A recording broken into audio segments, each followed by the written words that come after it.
Desde el oriente hasta el oriente, desde Colombia hasta Uruguay, del entorno y de su gente, muchas cosas por contar, de economía y deportes, y del onceno motilón, de la academia y la frontera, y de toda la región.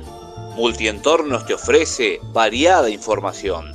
Desde Cúcuta, Colombia, Juan Álvaro Picón.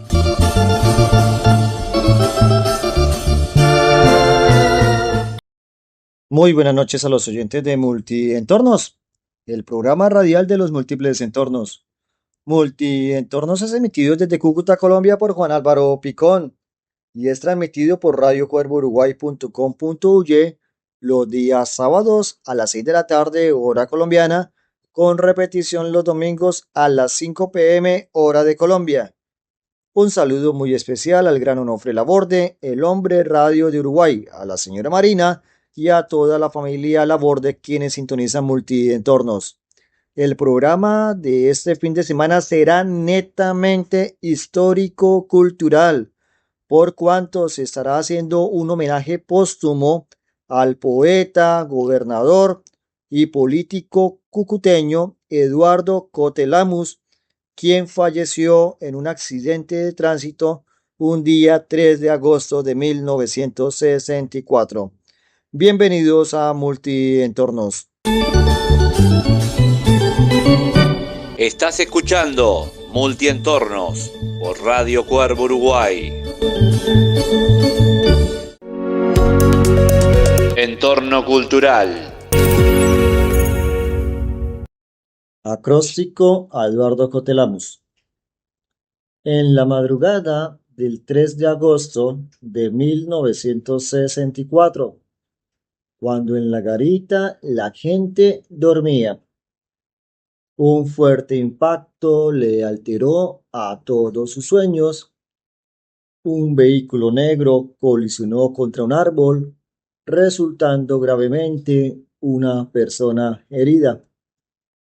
Allá llegaron varios pobladores a auxiliarlo, sin saberlo de qué persona se trataría.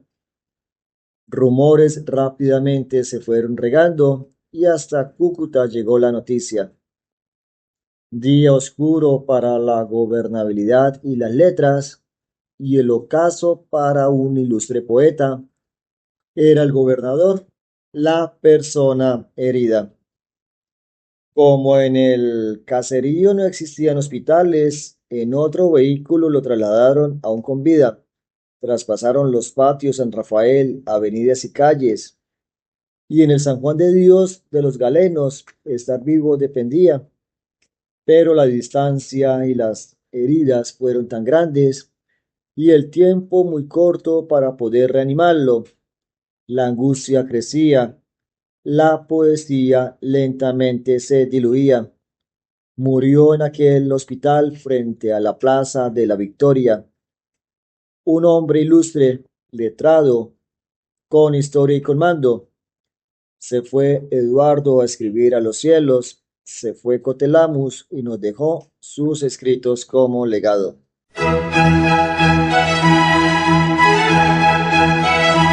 Entorno histórico.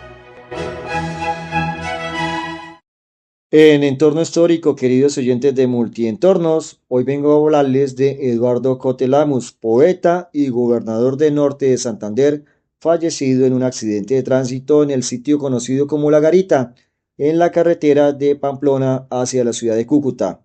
Para ello acudo a un texto de César Camargo Ramírez, denominado Memoria de un Olvido, y en el capítulo interrogatorio dice lo siguiente. El 6 de agosto de 1964, en el edificio, el movimiento de gente era enorme, periodistas, amigos, políticos, curiosos. Sin saber el motivo de la baraúnda, difícilmente me abro paso y llego a la oficina. El motivo, la declaración judicial que rendiría Rodrigo, signado por muchos sin fórmula de juicio como responsable de la muerte de Cote. A Alfonso Peña Rangel, juez de instrucción criminal comisionado por el ministro de Justicia para adelantar el proceso por la muerte del gobernador, presidía la audiencia en una oficina lindante con el juzgado que yo trabajaba. Comenzó la diligencia pasadas las 8 de la mañana. El ruido externo de la multitud era ensordecedor y el sonido simétrico del ventilador no permitía la concentración, y la voz asustada, melancólica y adolorida de Rodrigo a ratos se hacía imperceptible, por tanto se repetían las preguntas y respuestas. A las 11 de la mañana se ordenó un receso y el juez Peña Rangel cayó en mi oficina como un pelmazo. Luis, no conocía al gobernador, pero no sé si Rodrigo tendrá fuerzas para llevar sobre sus hombros la carga de esa desventura. Los homicidas pagan más en lo íntimo de su conciencia que la pena en la penitenciaría. Rodrigo no es un asesino, es un juguete del destino o de Dios que no calcula el tamaño de su tribulación, que noche a noche acrecienta y le romperá el equilibrio de su sueño y destruirá la armonía de sus nervios. Nadie nos da instrucciones para franquear el infierno, dije, con pena por Rodrigo. No sabemos lo que es caer desde lo alto del barranco. Guardamos silencio. Yo sabía exculpar a Rodrigo en mi intimidad y creía que también debía hacerlo la justicia. No obstante, imaginaba el potro de tortura en que estaba encaramado. No soy penalista y no conozco de culpabilidades, tipologías, inimputabilidades, exímenes de responsabilidad, homicidio involuntario, causales de atenuación punitiva. Era amigo del muerto y en consecuencia no soy imparcial. ¿Sentía odio hacia el conductor? ¿Cómo no recordar la invocación de Shakespeare del juez Peña en cuanto somos juguetes del destino o la apuesta al azar de Arturo Cova cuando sale gananciosa la muerte? Difícil para ti, Alfonso, pero sabrás impartir justicia. El juez Peña se tomó el tinto y antes de continuar con su doloroso deber le rogué que de la conducción del proceso hiciera énfasis en la recuperación del poemario y documentos extraviados. Concisamente le transmití el petitum de la viuda. Su gesto no fue esperanzador. Cerca de la 1 de la tarde se suspendió la diligencia y se convocó a las 3, reanudándose puntualmente el proceso. La festividad del 7 de agosto obligó a posponer la diligencia para el lunes 10 a las 8 de la mañana, fecha y hora en que continuó el interrogatorio. A las 11 de la mañana entró el juez Peña a mi despacho a tomar agua, tinto y aire. Quiero entrar a la diligencia. Claro, vamos. Acostumbraba a utilizar las hojas no usadas de los cuadernos escolares olvidados de Catalina. Tomé uno de la segunda gaveta del escritorio y salí con el juez Peña. Entré a la atestada sala de audiencias, me ubiqué en diagonal para atisbar lateralmente al conductor, analizar sus gestos, la mirada, la postura de su cabeza, el tono de su voz, la curvatura de su espalda, el encogimiento de sus hombros, las arrugas de su camisa, los cañones de su barba hirsuta.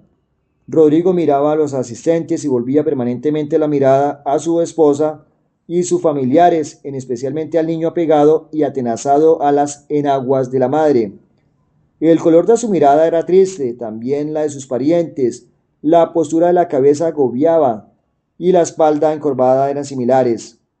Se advertía una conexión íntima entre el dolor, la confusión y la pena de Rodrigo y su familia. Compartí con él unas cuantas veces en que nos condujo a Cote y a mí. Era servicial pero distante debido a su timidez. Un poco retraído, puntual, atento. Nunca hablamos de su mundo, no hubo oportunidad o no lo busqué. Imaginé una familia sencilla, unida, honesta, proveniente de uno de los pueblos de nuestra geografía, con arraigos, ancestros y costumbres parroquiales de buena gente. Terminaba la audiencia, me colé al despacho de mi colega y sin permiso ni respeto a la reserva sumarial me abalancé sobre la declaración, tratando de leer pausadamente, críticamente, de enfocarme en el contenido y no en la persona, de leer entre líneas. Cada frase de Rodrigo era un ancla con el pasado que ya empezaba a hacer historia. Estás escuchando Radio Cuervo Uruguay.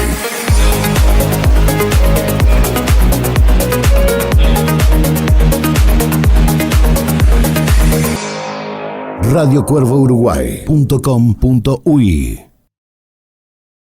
El domingo temprano salimos para Pamplona y el gobernador no habló casi en el camino como si lo hacía permanentemente, que me preguntaba por la familia o me hablaba de lo que había que hacer en el día o me decía que le recordara ciertos asuntos o que le enviara paquetes por correo o que le revisara si le habían llegado libros al apartado aéreo.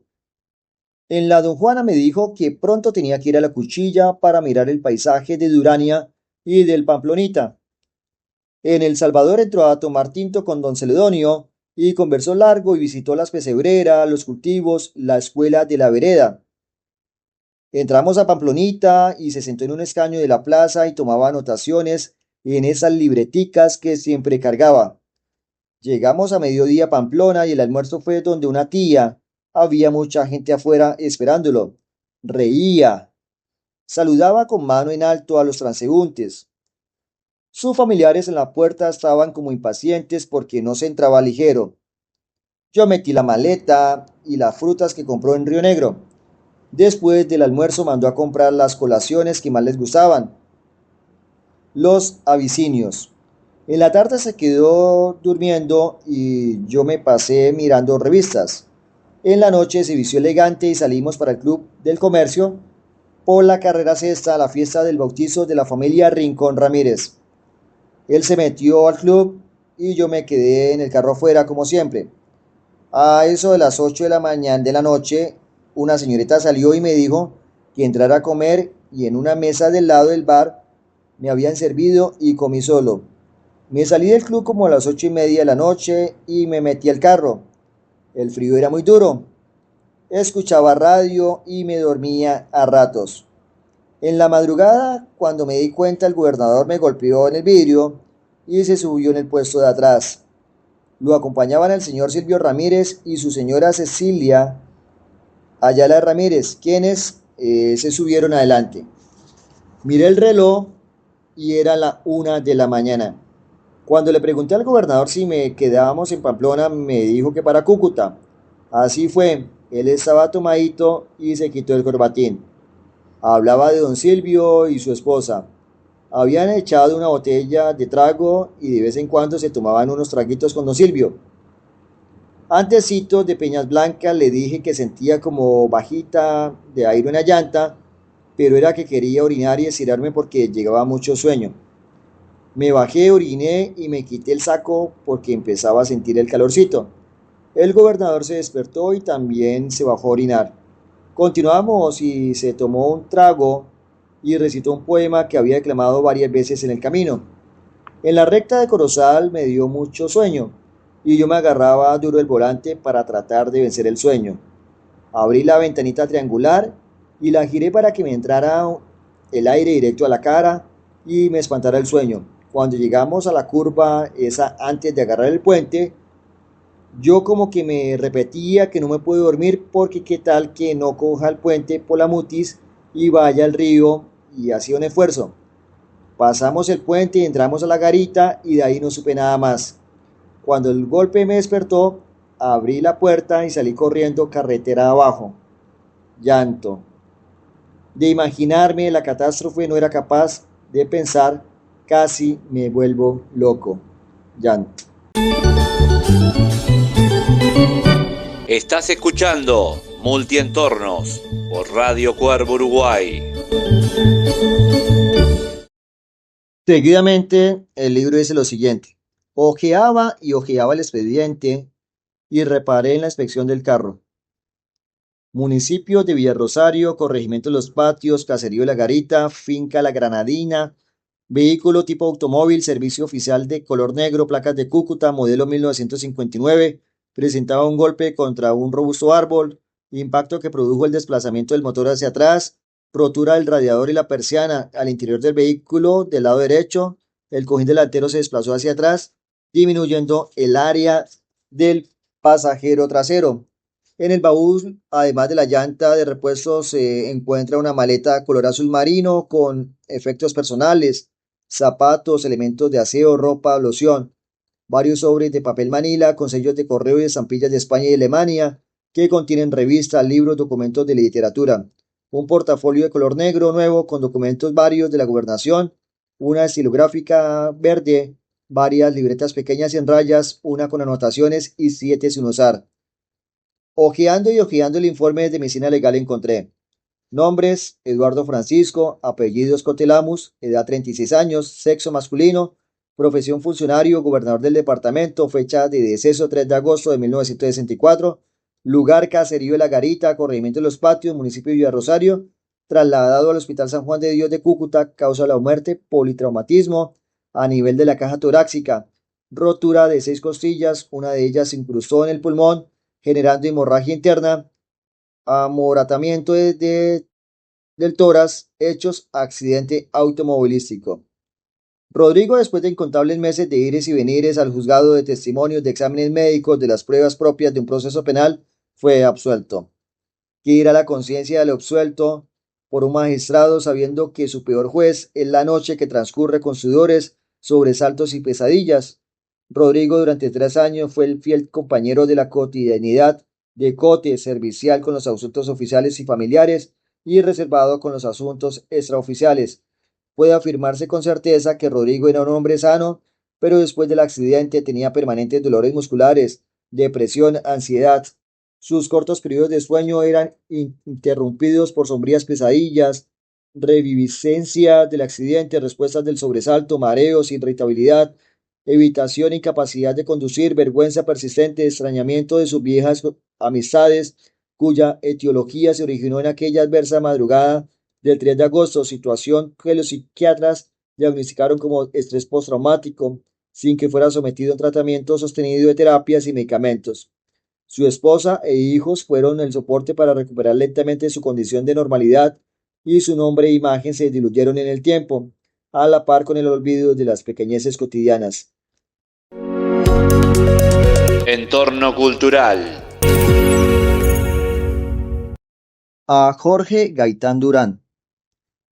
¿Cómo pesa la luz en este otoño? Todo lo borra, todo lo consume. Su mano es solamente hierro, yunta. Nos dice, aquí está el bien, aquí está el mal, y no nos deja optar. Vas por caminos acaso demasiado claros. La luz de otoño es honda, ciega, pesan las hojas lo que un día en un muerto. Remontando palabras, has buscado la presencia del hombre, la insistencia en lo triste, medidas de tu asombro. Me parece que no has hallado nada y que las cosas te reclaman. Vuelves. La luz se te ha dormido entre los huesos y el viento, acaudillando eriales, vino a morir entre tu sombra. ¿Por cuántos países fuiste? Te nació un recuerdo. ¿Cuántos días gastaste para ver el destino frustrado? Y te has caído sobre tus pasos, solo tú regresas. Devolverás los sueños inservibles y de nuevo el calor, las viejas muertes de los abuelos, las tumbas resecas, el aliento de los contrabandistas con bocas llenas de vainas y de oro, y el oculto lector de tus poemas. No te comprenderán. Para ellos, luz. Tienes la sombra muy oscura, amigo. ¿No imaginas el sol como un gran río a fuego lento y que se nutre con la ceniza de tus despojos, Jorge? Entorno musical.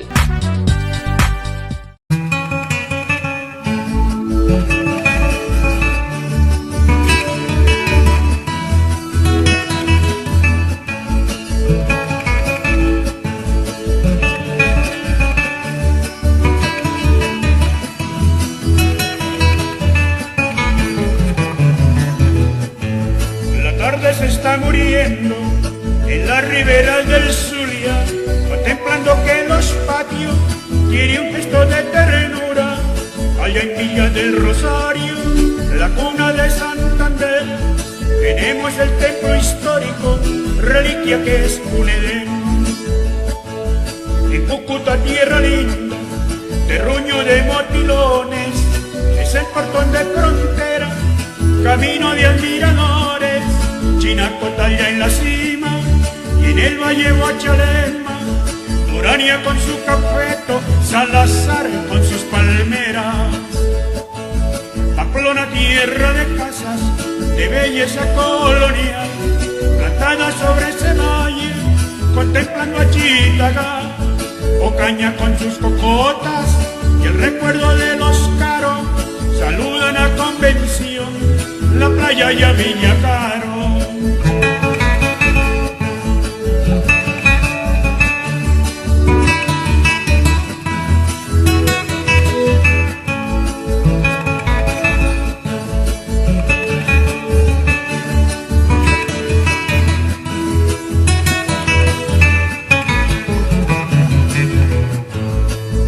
En el Catatumbo, donde se encuentra Teorama, el petróleo de Tibú, que en Colombia tiene fama.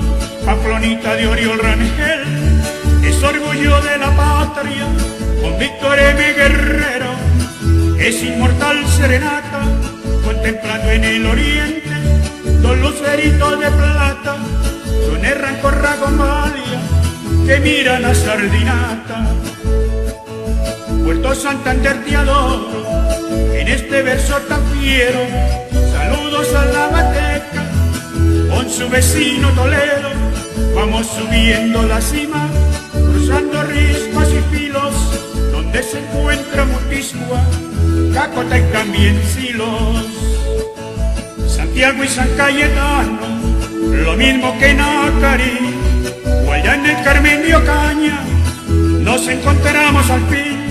Tal vez allá en Cucutilla, en Lourdes de Buena Arboleda, o en Cachira Bonita, La Esperanza y sus praderas.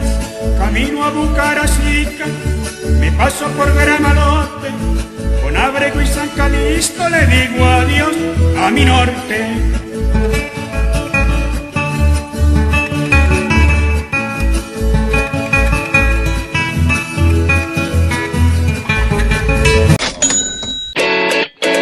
Entorno económico. En entorno económico, queridos oyentes de Multientornos, el pasado 30 de julio de 2025, la Junta Directiva del Banco de la República de Colombia, conformada por 7 miembros, se reunió para tomar decisiones de política monetaria. Allí, de acuerdo con la información disponible, decidieron mantener por segunda ocasión, de manera continua, la tasa de interés en un 9,25%. Lo bueno es que la inflación ya por fin logró bajar de ese 5,1% al 4,8%. Pero la prudencia sigue reinando en el Banco de la República, principalmente bajo la dirección del economista Leonardo Villar Gómez. Así, 4 de esos 7 miembros mantienen inalterada la tasa de interés. El siguiente mes, estamos hablando de agosto, no se reúnen para tomar decisiones y los siguientes meses, septiembre y octubre, serán cruciales para ver cómo se sigue manejando lo que es la inflación y otros temas que serán tenidos en cuenta para futuras decisiones. Así, por lo menos, con esta decisión, le procura dar una estabilidad a la economía colombiana, esperando nuevos datos, nueva información disponible para otras decisiones. Por ahora, queridos oyentes de Multientornos, me permito mostrarles la comunicación, la rueda de prensa, en palabras del gerente del Banco de la República, señor Leonardo Villar Gómez. La Junta Directiva del Banco de la República decidió por mayoría mantener inalterada la tasa de interés de política monetaria en 9,25%. 4 directores votaron a favor de esta decisión, 2 por una reducción de 50 puntos básicos y 1 lo hizo por un recorte de 25 puntos básicos. En su discusión de política, la Junta Directiva tuvo en cuenta los siguientes elementos.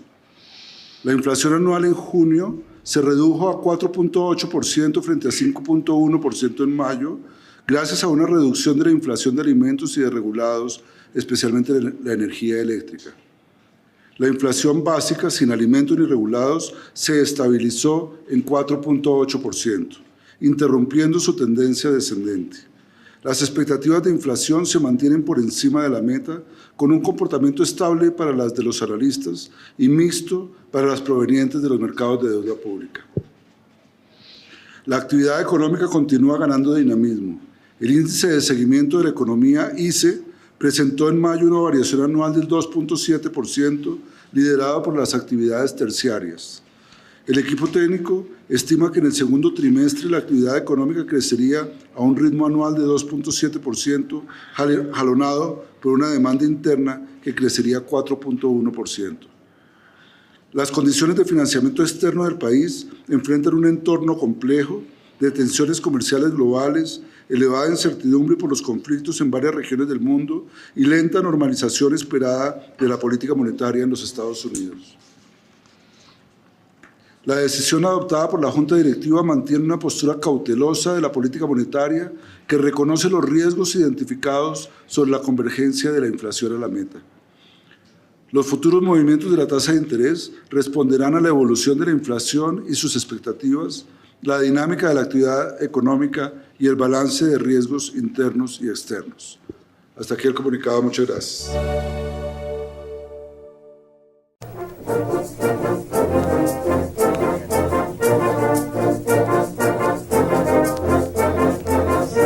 El programa Multientornos número 135 le hizo un homenaje a la poesía norte santanderiana, y aunque el fuerte del programa consistió en exaltar la vida y obra de Eduardo Cotelamus, al conmemorarse un año más de su fallecimiento, se leyó un poema que Cotelamus le escribió a su amigo, también poeta, el pamplonés Jorge Gaitán Durán. Amigos con semejanzas, ya que nacieron en la misma época. Fueron poetas destacados, participaron en política y fallecieron en accidentes. Gaitán Durán, en el vuelo Air France 117 en Guadalupe, en el año 1962, a la edad de 38 años, y Cotelamus en La Garita, cerca de Cúcuta, en 1964, a la edad de 36 años. Eduardo Cotelamus, nacido en Cúcuta el 16 de agosto de 1928, no solo fue poeta, ya que en 1954 fue nombrado cónsul auxiliar de Colombia en Frankfurt, Alemania, donde vivió 3 años. Fue elegido representante de la Cámara en las elecciones de 1958. En 1960 regresó a Cúcuta, donde fue secretario de Educación del Departamento Norte de Santander. Al momento del accidente, era el gobernador de Norte de Santander. El homenaje no solo va dirigido a la poesía y a la cultura, sino también al liderazgo. Antes de finalizar el programa, envío un saludo a Freddy Vermón Barreto. No olviden seguirnos en Twitter y en YouTube como @multientornos. Nos vemos en una próxima emisión. Muy buenas noches para todos. Ha finalizado Multientornos. Muchas gracias por tu compañía.